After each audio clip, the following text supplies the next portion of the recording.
마리는 가끔 이런 생각을 했습니다.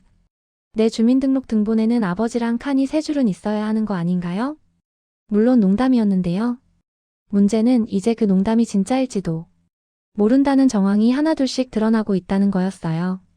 엄병원 원장실. 엄기부는 오래된 서류철을 앞에 두고 한참 동안이나 손을 떼지 못하고 있었어요. 서류철 맨 앞에는 이렇게 적혀 있었습니다. 난임 시술 케이스 환자 주시라 배우자 강민보. 그 아래 적혀있는 깨알같은 메모들. 의대생 정자 제공, 샘플 일부 혼입 가능성, 제기 필요. 그리고 담당자란에는 자신의 이름, 그리고 진기식 당시 레지던트이라는 이름이 또렷하게 박혀 있었는데요. 몇 년 전까지만 해도 이건 그저 지나간 과거였어요. 하지만 최근 병원의 과거 생식의학시술 전수 조사. 공문이 떨어지면서 묻어둔 그 과거가 다시 살아나기 시작한 거죠. 이걸 어떻게 해야 좋을지. 엄기부는 서류를 덮었다가 다시 펴고 라이터를 꺼냈다가 또다시 넣었습니다. 요즘 세상에 서류 몇 장 불태운다고 끝이 아니었거든요. 전자기록, 연구노트, 당시 입금 내역. 그리고 무엇보다 사람들의 기억. 그 중심에 선 이름 하나. 강마리. 엄기부는 속으로 중얼거렸습니다. 마리는 누구 딸이어야 제일 덜 불행할까? 그 생각부터가 이미 이 상황이 얼마나 엉망인지 말해주고 있었어요. 반대편 병동 복도 산부인과 과장실 앞. 진기식은 의국에서 나와 복도를 천천히 걸으면서도 머릿속에서는 딱 한 장면만 계속 재생되고 있었습니다. 조금 전 원장실 문틈 사이로 살짝 보였던 서류철. 혹시 저 애가 내 딸일 수도 있나? 복도 끝에서 인턴복을 입고 뛰어오던 마리가 선배님 하고 인사를 했을 때 진기식은 순간적으로 말을 잃었습니다. 강인턴. 어디가? 원장님이 부르셔서요. 서류 좀 갖다 드리라고 하셔서. 원장님이? 진기식은 그 말에 민감하게 반응했어요. 혹시 산부인과 예전 시술 자료 같은 거 언급하시던가? 아니요. 그냥 인턴들 근무표랑 이번 달 교육계획서 가져오라 하셨어요. 마리가 아무것도 모르는 얼굴로 웃자 진기식은 괜히 안도감과 더 깊은 불안감을 동시에 느꼈습니다. 그래 들어가 봐.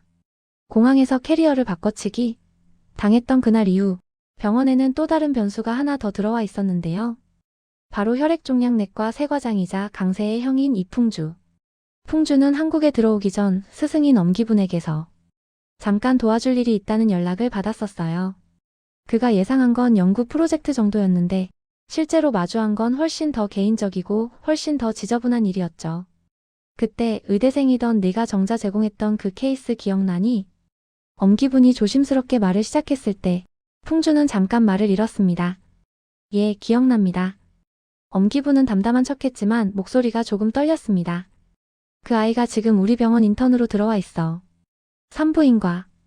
혹시 이름이 강마리. 그 이름을 듣는 순간 풍주의 머릿속에는 공항 라운지에서 부딪혀 논문을 떨어뜨렸던 그 학생이 떠올랐어요. 공항 게이트 앞에서 어떤 남자를 아빠 라고 부르며 달려가던 그 장면까지요. 민보화가 딸이죠, 그 아이. 서류상으로는 그렇지. 엄기부는 그제야 핵심을 꺼냈습니다. 문제는 시술 과정에서 샘플이 섞였을 가능성이 있다는 거야. 내 정자하고 진기식 정자. 법적으로는 여전히 강민보가 아버지고 그렇다고 바로 뒤집을 수도 없지. 그렇다고 이걸 영원히 덮고 갈 수도 없고. 풍주는 머리를 짚었습니다. 그래서 저더러 뭘 하라는 말씀이십니까? 엄기부는 작은 목소리로 말했어요. 혹시 병원 전체 유전자 연구하는 척하면서 자연스럽게 친자 검사를 해볼 수 있을까 해서. 공식적인 검사가 아니라 그냥 상황만 파악하는 정도로. 풍주는 잠시 눈을 감았습니다. 늘 명확하고 논리적인 사람이라 애매한 회색지대를 제일 싫어했는데요. 이번 일은 시작부터 끝까지 회색이었어요. 원장님, 그럼 정리해보죠. 풍주는 손가락으로 책상을 3번 두드리며 말했어요. 지금 이 상황에서 강마리에게는 법적 아버지 강민보, 유력한 생물학적 아버지 후보 1 이풍주, 유력한 생물학적 아버지 후보 2 진기식. 이렇게 3명의 아버지가 있는 셈입니다. 엄기부는 씁쓸하게 웃었습니다. 그래서 제목이 마리와 별난 아빠들이었나 보네. 둘 다 웃었지만 그 웃음 뒤에는 묵직한 현실이 있었어요. 그 시각 마리는 전혀 다른 고민으로 머리가 터질 지경이었는데요. 카페 구석자리에서 아빠 강민보를 앞에 두고 미국으로 가자는 제안을 또다시 듣고 있었어요. 한 번만 아빠 믿어볼래? 뉴욕에 아는 교수도 있고 너처럼 성실한 인턴이면 금방 자리 잡을 수 있어. 여기서 시달리는 것보다 훨씬 나을 거야. 강민보의 눈빛은 간절했습니다. 화가로서의 삶이 아무리 자유로워도 아버지로서의 후회는 자유롭지 않았거든요. 우리 예전에 그림 그리던 거 기억나? 넌 항상 사람 대신 뼈랑 장기부터 그렸어. 그때 이미 소질 보였는데 내가 그걸 옆에서 계속 못 봐준 게 아직도 마음에 걸린다.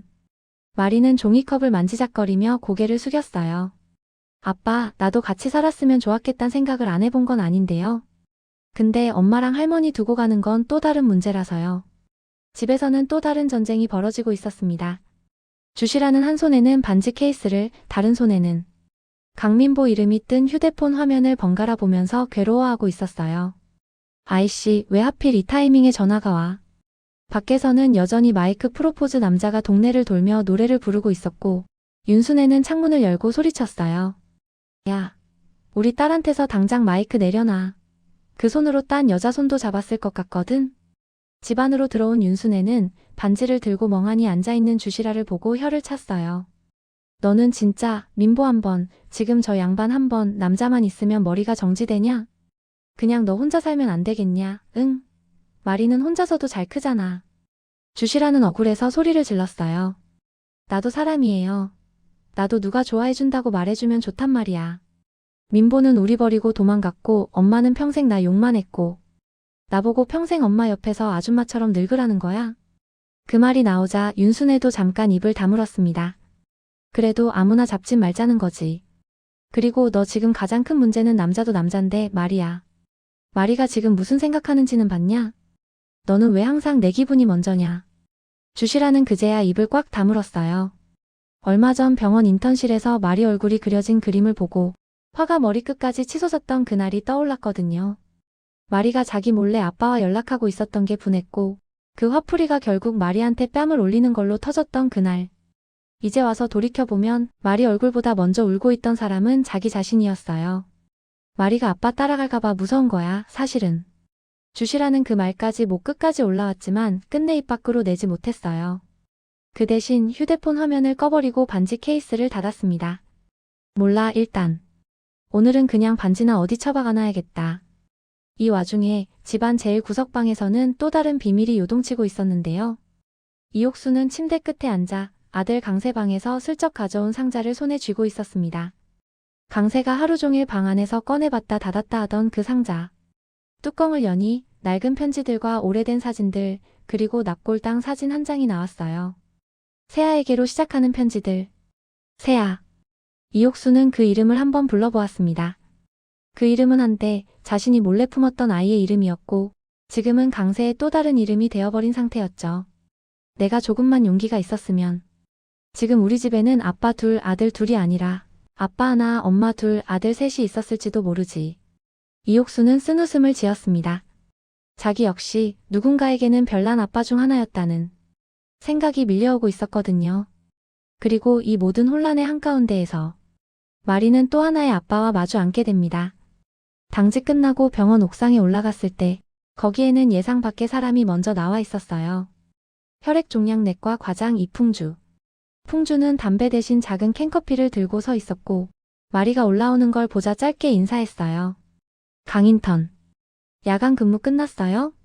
네, 선생님. 잠깐 바람 좀 쐬고 가려고요. 둘 사이에는 어색한 침묵이 흘렀습니다. 그렇지만 이상하게 둘 다 바로 자리를 피하지는 않았어요. 먼저 입을 연 건 풍주였습니다. 아버지 일 그거 힘들죠? 네. 마리는 깜짝 놀라 풍주를 쳐다봤어요. 본인은 티 안 냈다고 생각했는데 얼마 전부터 표정에 다 써 있었나 봐요. 민보 화가 아버님이 병원에 찾아와서 꽤 소란을 피우셨거든요. 딸을 데려가겠다. 미국으로 같이 가자. 얘기 몇 마디만 들어도 상황이 대충 보이더라고요. 풍주의 말투는 차분했지만 그 안에는 묘한 따뜻함이 섞여 있었어요. 선생님은 아버지랑 사이 안 좋았어요? 마리가 되묻자 풍주는 잠시 웃었습니다. 좋았다, 안 좋았다 한 단어로 말하기에는 우리 집안은 구성부터 좀 복잡해서요. 내 밑으로 동생 하나 있고 아버지는 그 동생을 보면 자꾸 다른 사람 얼굴을 보는 것 같고 그 다른 사람이 누구인지는 말하지 않았지만 풍주의 눈빛에 스친 그림자는 꽤 깊었습니다. 근데 말이죠, 강인턴. 네. 친아빠가 누군지 아는 것보다 중요한 건 누가 끝까지 내 편에 서줄 사람이냐인 것 같아요. 풍주는 스스로도 놀랄 만큼 너무 개인적인 말을 꺼내버렸어요. 그래서인지 요즘 가끔 그런 생각이 들어요. 나도 누군가한테는 별난 아빠가 될 수도 있겠구나. 마리는 그 말이 이상하게 마음에 걸렸어요. 선생님이 왜 그런 생각을 하지? 하지만 깊게 파고들 용기는 나지 않았습니다. 아직 자기 아버지도 정리가 안 된 상태에서 다른 사람의 아버지 이야기에까지 빠져들 여유는 없었거든요. 그리고 결정적인 사건은 거의 우연처럼 시작됐습니다. 병원의 유전성 질환 연구를 위한 내부 자원자 모집 이라는 공지문이 붙은 날이었어요. 연구 책임자 혈액종양내과 이풍주, 산부인과 진기식. 명목상으로는 유전성 혈액질환과 난임의 상관관계를 조사하는 연구였고 자원자들에게는 간단한 건강검진과 소정의 사례비가 지급된다는 내용이었죠. 요즘 병원도 별걸 다 하네. 표도기가 공지문을 보며 툴툴대자 안수선이 바로 옆에서 받아쳤어요. 선배는 그냥 피 한 번 뽑고 돈 준다니까 좋기만 하구만. 뭘 또 까칠하게 구나요. 난 괜찮은데 인턴들 또 줄 세워서 피 뽑으라고 할까봐 그렇지. 예상대로 인턴들까지 연구에 참여하라는 지시가 떨어졌습니다. 그중 맨 앞줄에는 강마리 이름이 올라와 있었고요. 뭐야, 나 1번이네. 마리가 명단을 보고 중얼거리자 수선이 눈을 동그랗게 떴어요. 야, 이거 그냥 피 한 번 뽑고 끝나는 거 아니지 않아? 너 아빠 쪽 이런 연구라면 민감하지 않아? 설마. 이건 그냥 병원 연구잖아. 설마 병원이 나 하나 잡자고 이런 연구를 하겠냐. 마리는 말로는 웃어넘겼지만 어딘가 불길한 예감이 스멀스멀 올라오고 있었어요. 같은 시각 연구 책임자 명단에 자기 이름을 올려둔 두 사람은 전혀 다른 계산을 하고 있었죠. 이풍주는 정확한 사실 확인을 위해, 진기식은 혹시라도라는 마음을 확인하기 위해 둘 다 이 연구에 마리의 샘플이 포함되는 건 피할 수 없다고 생각했습니다. 연구용 체열이 이루어지던 날, 먼저 검사실 앞에 나타난 사람은 뜻밖에도 강민보였어요. 저 자원자 신청 가능한가요? 간호사는 놀란 눈으로 그를 쳐다봤습니다. 보호자분이세요? 보호자도 맞고 아빠도 맞고요. 그냥 제 피도 같이 써보면 좋겠다 싶어서요. 강민보는 농담처럼 말했지만 속마음은 전혀 가볍지 않았습니다. 혹시라도 결과가 이상하게 나오면 그땐 내가 먼저 마리를 붙잡고 말해야지. 나는 그래도 내 옆에 서고 싶었다고. 조금 뒤 진기식도 검사실 앞에 나타났습니다. 저도 연구진 샘플로 같이 넣겠습니다. 교수님 샘플이 왜? 비교군이 많을수록 연구는 좋아지는 거예요. 그냥 하라는 대로 해요. 조금 더 뒤에 풍주 역시 조용히 서류 한 장을 내밀었습니다. 제 것도 같이 넣어줘. 어차피 책임자가 샘플 안 넣으면 연구 신뢰도 떨어지니까. 간호사는 검사실 전체에 세 남자의 이름이 나란히 적힌 걸 보고 속으로 중얼거렸어요. 강민보, 진기식, 이풍주. 와, 이 병원 진짜 인맥 화려하다. 마리는 이후에야 검사실에 들어왔다가 체열 리스트 옆에 적힌 세 이름을 보고 잠깐 발걸음을 멈췄습니다. 이 연구에 왜 이 사람들 이름이 다 있지? 본능적으로 느껴졌어요. 이건 우연이 아니라고. 하지만 이미 팔뚝에 고무줄이 감기고 바늘이 들어가는 순간이었어요. 강인턴 힘 빼요. 금방 끝나. 안수선이 옆에서 웃으며 말했지만 마리는 묘하게 혈관까지 얼어붙는 느낌이 들었습니다. 그날 밤 엄기분 책상 위에는 4개의 표본 번호가 나란히 놓여 있었습니다. 샘플 1 강민보, 샘플 2 진기식, 샘플 3 이풍주, 샘플 4 강마리.